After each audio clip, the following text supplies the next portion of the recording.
অজু ভঙ্গ না হলে এক অজুতে পরপর 2 ওয়াক্ত নামাজ পড়া উত্তম নাকি বারবার অজু করে নামাজ পড়া উত্তম? নিজের ছোট বাচ্চাদের মারধর করলে কি গুনাহ হবে? ব্যাংক থেকে প্রাপ্ত সুদ দিয়ে কি ঋণগ্রস্ত ব্যক্তিকে সাহায্য করা যাবে? ব্যাংক থেকে প্রাপ্ত সুদ নিজে না নিয়ে অপরকে সাহায্য করব এমন উদ্দেশ্যে কি সুদী ব্যাংকে টাকা রাখা যাবে? আমরা জানি যে মেয়েদের পিরিয়ড চলাকালীন সময় কোরআন শরীফ তেলাওয়াত করা যায় না। সেক্ষেত্রে যে আমলগুলো আমরা প্রতিদিন করি, যেমন সূরা বাকারার শেষ 2 আয়াত, সূরা মুলক, সূরা ইয়াসিন পড়ার বিধান কি? চুল কেটে গোসল না করে নামাজ পড়া যাবে কি? জুমার দিন মসজিদে খুতবা পড়ার সময় মহিলারা বাসায় নামাজ পড়তে পারবে কি? হেদায়েত পাওয়ার উপায় কি? ফরজ গোসল সঠিক নিয়ম বলবেন ঠিক। আমি আল্লাহকে কেমনে সন্তুষ্ট করব? আমার তো ইসলামের অনেক বিষয় সম্পর্কে জানি না। পরপুরুষের কুনজর থেকে রক্ষা পাওয়ার কোনো আমল আছে কি? আর দেরি না করে চলুন আপনাদের জিজ্ঞাসার জবাবের আলোকিত ভুবনে আমরা প্রবেশ করি। এমডি আলামিন হোসেন লিখেছেন, ফরজ গোসল সঠিক নিয়ম বলবেন ঠিক। ফরজ গোসলের সঠিক নিয়ম হলো শরীর বা কাপড়ের কোথাও নাপাক থাকলে সেই জায়গাটা আগে ধুয়ে ফেলতে হবে।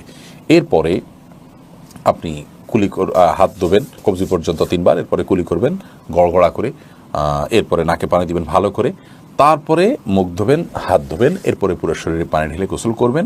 আসার সময় 2 পাও ধুয়ে বের হয়ে চলে আসবেন। এটাই ফরজ গোসলের সুন্নাহসম্মত পদ্ধতি। ক্যান্ডেলা আইডি থেকে আপনি লিখেছেন, বাবার জমির পরিমাণ থেকে মেয়েরা যদি ইচ্ছাকৃতভাবে ভাগ না নেয় তাহলে তার ভাইদের কি গুনাহ হবে?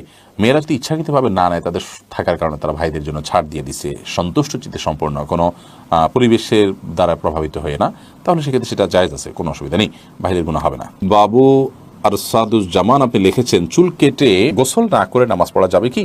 চুল কাটার পর যদি আপনি গোসল না করেন তারপর নামাজ পড়তে পারেন, কারণ চুল কাটার পরে গোসল ফরজ হয় না। তবে হ্যাঁ, চুল কাটার পর চুল পড়তে পারে, বিশেষ করে মসজিদে যখন যাবেন মসজিদ নোংরা হতে পারে, সেজন্য আপনি যদি ভালো করে পরিষ্কার করেন মাথাকে, যে কোনো চুল পড়বে না, ঝরবে না, 1-2টা পড়তে পারে কিন্তু নর্মালি কোনো চুল পড়বে না, এরকম যদি আপনি সেটাকে ভালো করে ঝেড়ে নিতে পারেন, তাহলে আপনি গোসল করা ছাড়াও নামাজ পড়তে পারেন। বিশেষ করে অনেক সময় দেখা যায় চুল কাটার পরে এখন আমি গোসল করতে গেলে জামাত ছুটে যাবে, তাহলে আপনি জামাতকে অগ্রাধিকার দিয়ে গোসলকে বিলম্ব করবেন।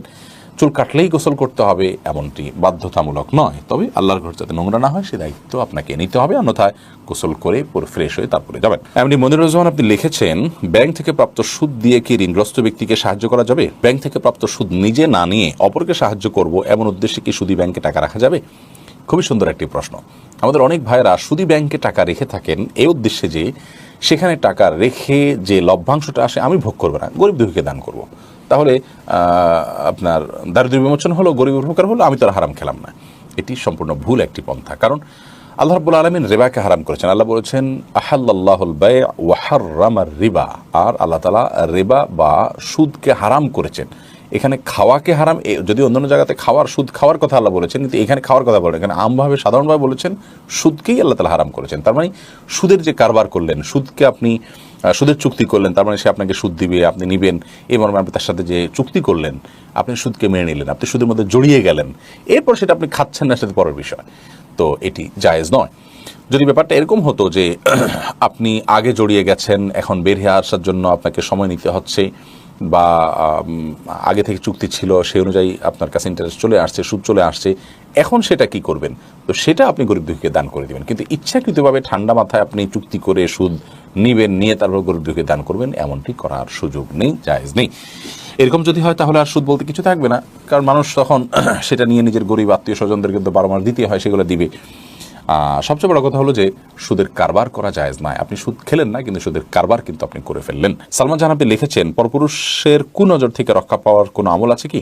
পরপুরুষের কুনজর থেকে রক্ষা পাওয়ার জন্য নিজেকে পর্দার মধ্যে আবৃত করতে হবে। শরীয়তের পর্দার যে নীতিমালা আছে, গাইডলাইন আছে, সেটা ফলো করতে হবে।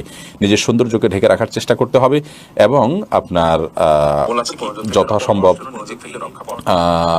কি বলে এটাকে, নিজের কণ্ঠ, নিজের রূপ লাবণ্য, নিজের সৌন্দর্য, এগুলো সবগুলোকে সুপ্ত রাখার চেষ্টা করতে হবে। এটাই হলো বদনজর এবং কুদৃষ্টি পুরুষের, এটা থেকে নিজেকে বাঁচিয়ে রাখার সর্বোত্তম উপায়। এর পাশাপাশি আপনি আল্লাহর কাছে পানা চাইবেন সাধারণভাবে, বিশেষ কোনো দোয়া আছে বলে আমার জানা নেই, তবে আপনার আমল হলো সেটাই, যেটা হলো সতর্কতামূলক। শারমিন নাইম লিখেছেন, জুমার দিন মসজিদে খুতবা পড়ার সময় মহিলারা বাসায় নামাজ পড়তে পারবে কি? জুমার দিন মসজিদে খুতবা চলুক কিংবা তার আগে হোক বা পরে হোক, ওয়াক্ত শুরু হয়ে গেছে জোহরের, যে কোনো সময় মায়েরা বাসায় নামাজ পড়তে পারবেন। খুতবার সময় নামাজ পড়া যাবে না মহিলার জন্য বাসায়, কোনো কথা নেই। হ্যাঁ, খুতবার সময় মসজিদে যারা আছেন তারা খুতবা শুনবেন, তারা নামাজ পড়বেন না। কিন্তু বাসা বাড়িতে আছেন, মাইকে হয়তো শোনা যাচ্ছে, তাদের জন্য খুতবা শোনা ওয়াজিব নয়, কারণ তারা এই জমাতে শামিল হননি, যার কারণে তারা এরপর নামাজ পড়তে পারবেন। আখতার আলী লিখেছেন, শেখ, হেদায়েত পাওয়ার উপায় কি? হেদায়েত পাওয়ার জন্য আল্লাহর কাছে দোয়া করতে হবে, হেদায়েতের পথে হাঁটতে হবে। আল্লাহর কাছে একটা দোয়া আমরা বেশি বেশি করে পড়তে পারি, রব্বানা লা তুজিগ কুলুবানা বা'দা ইয হাদাইতানা ওয়া হাব লানা মিন লাদুনকা রাহমাতান ইন্নাকা আনতাল ওয়াহ্হাব। যার অর্থ হলো, হে আল্লাহ, হে আমাদের রব, আপনি আমাদেরকে হেদায়েত দেওয়ার পর আমাদের অন্তরকে আর বক্র করে দিবেন না, বিপদগামী করে দিবেন না। আপনি সর্বত্র দানশীল এবং আপনি মহাদানশীল।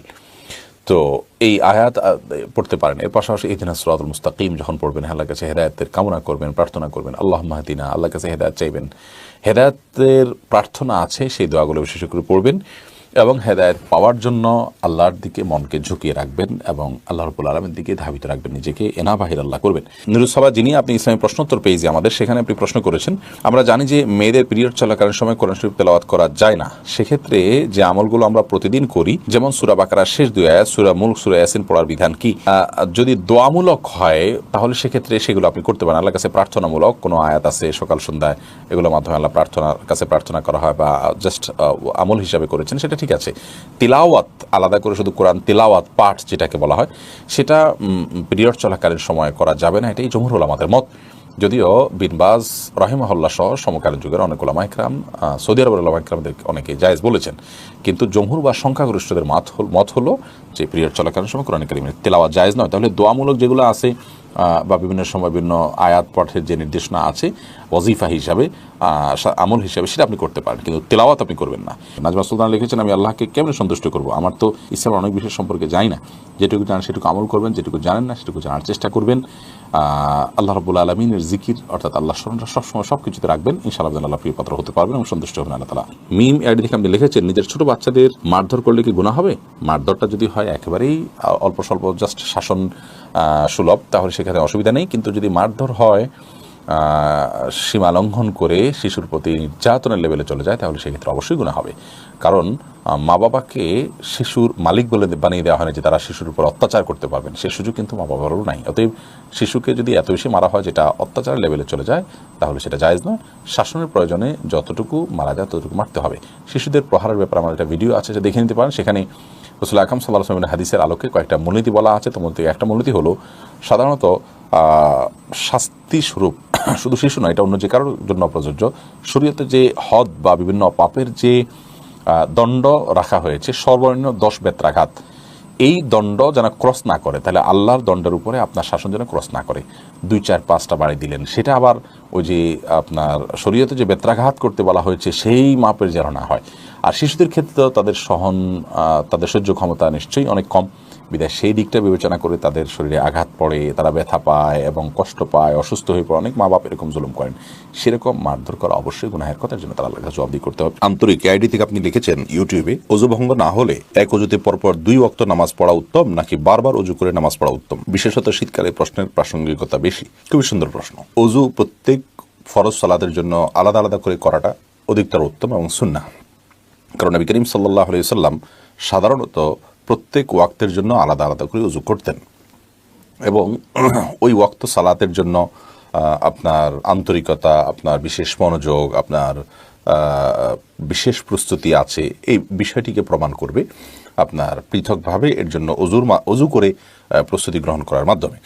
যার কারণে প্রত্যেক নামাজের জন্য আলাদা করে উজু করাটা উত্তম। তবে এক উজুতে একাধিক ওয়াক্ত সালাত কেউ পড়তে চাইলে সেটাও জায়েজ আছে। নবী করিম সাল্লাল্লাহু আলাইহি সাল্লাম সেটিও করেছেন, বুখারীর হাদিস থেকে বোঝা যায়। ওমর রাদিয়াল্লাহু তাআলা আনহু জিজ্ঞাসা করেছেন, ইয়া রাসূলুল্লাহ, আপনারা তো সাধারণত এরকম করতে দেখি না। তখন নবী করিম সাল্লাল্লাহু আলাইহি সাল্লাম বলেছেন যে এটা আমি ইচ্ছাকৃতভাবেই করেছি। তাহলে বোঝা গেল নবী করিম সাল্লাল্লাহু আলাইহি সাল্লামের সাধারণ আমল ছিল যে তিনি নিয়মিত প্রত্যেক ওয়াক্তের জন্য আলাদা উজু করতেন বেশিরভাগ ক্ষেত্রেই। তবে মাঝে মধ্যে এক উজু দিয়ে একাধিক ওয়াক্ত পড়তেন। অতএব এক উজু দিয়ে কয়েক ওয়াক্ত সালাত আদায় করলে তাতে নামাজ হয়ে যাবে, কোনো অসুবিধা নেই। উত্তম হলো পৃথক পৃথক উজু করা।